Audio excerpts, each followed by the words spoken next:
தயவுசெய்து மக்களே இந்த வீடியோவை முழுசாக பாருங்கள். அப்போ தான் என்னுடைய அர்த்தம் என்னன்னு புரியும்.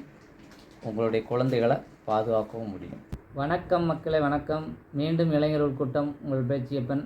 இன்றைக்கி என்ன பொதுநல கருத்துக்கு அப்படின்னா, இந்தோனேஷியா அந்த நாட்டில் 16 வயசுக்கு உட்பட்ட குழந்தைகள் செல்ஃபோன் பயன்படுத்தக்கூடாது அப்படின்னு சொல்லி சட்டம் கொண்டு வரப்பட்டிருக்கு. இதே மாதிரி நம்ம தமிழ்நாட்டிலையும் இப்படி ஒரு சட்டம் கொண்டு வரப்பட வேண்டும். சின்ன குழந்தைகள் தான் அதிகமாக செல்ஃபோன்களை பயன்படுத்தி அவங்க தவறுதலாக போகலை.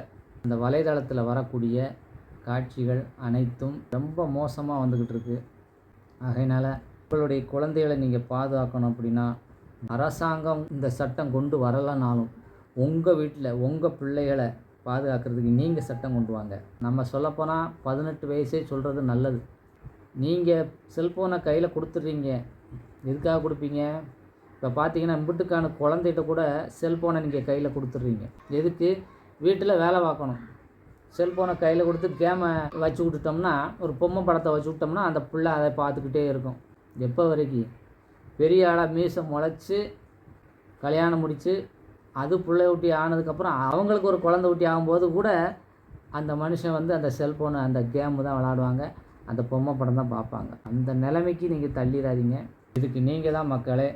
ஒவ்வொரு அரசியல்வாதிகளும் உங்கள்கிட்ட ஓட்டு கேட்டு வரும்போது குழந்தைகளுக்கு இப்படியெல்லாம் ஒரு சட்டத்தை கொண்டு காட்டுங்க அப்படின்னு எடுத்தாவது சொல்லுங்கள். அவங்களால செய்ய முடியலனாலும் உங்களால் சொல்ல முடிஞ்சதை சொல்லுங்கள். 10 பேராச்சிலும் அந்த தமிழ்நாட்டில் கேட்க மாட்டாங்களா? கேட்பாங்க. அரசியல்வாதி கேட்குறாங்களா இல்லையோ, என்ன மாதிரி உங்களை மாதிரி உள்ள மக்கள் நிச்சயமாக கேட்க வாய்ப்பு இருக்குது. அதனால் தயவு செஞ்சு பொம்பளை பிள்ளைகளாக இருந்தாலும் சரி, உங்கள் வீட்டில் ஆம்பளை பிள்ளைகளாக இருந்தாலும் சரி, செல்ஃபோனை எப்போ பயன்படுத்தணுமோ அப்போ பயன்படுத்த வைங்க. அறவே அந்த 18 வயசுக்கு உட்பட உள்ள குழந்தைகளுக்கு கொடுக்காதீங்க. நீங்கள் செல்ஃபோனை கையில் கொடுத்துருவீங்க. அவங்க என்ன செய்கிறாங்க, ஏது செய்கிறாங்க அப்படிங்கிறது உங்களுக்கு தெரியுமா? தெரியாது. அதனால் எல்லாரையும் குத்தம் சொல்கிறேன்னு நினைக்காதீங்க. நான் சொல்கிறது தப்பாக எடுத்துக்கிறாதீங்க.